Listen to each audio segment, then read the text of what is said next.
edhe e di që e mora atë bresk, edhe u largova nga tenda ku qëndronim, edhe e shtrëngoja fort, sikur doja që ajtë më përgjigje se çfarë ka ndodhur me papin.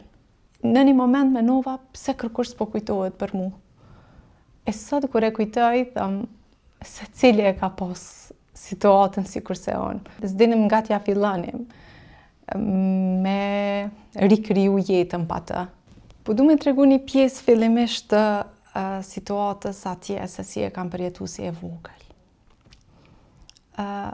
E thash që për familjen ka qenë një shok i madh për gjithë.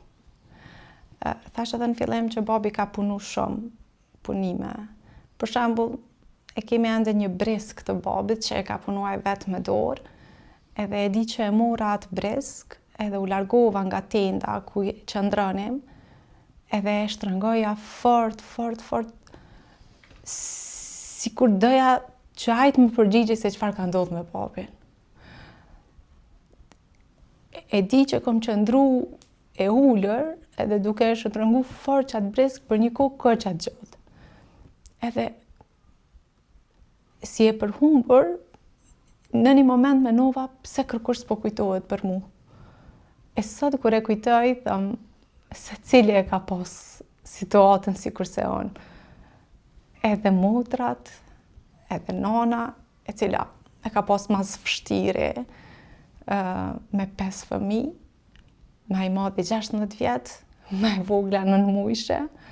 Ka qenë situatë tepër e rëndë dhe shumë e vështirë me përballu. Kur jemi kthy prej, se ngjarja e babit ka ndodhur shumë pak ditë para çlirimit të vendit, do me thonë 29 maj, diku rreth 2 javë, veç u çliru Kosova. Edhe kur jemi kthy, e di që kur kemi ardhur gjithçka ka qenë e djegur, edhe e mbaj mend qysh s'dinim nga t'ja fillonim me rikriju jetën pa të.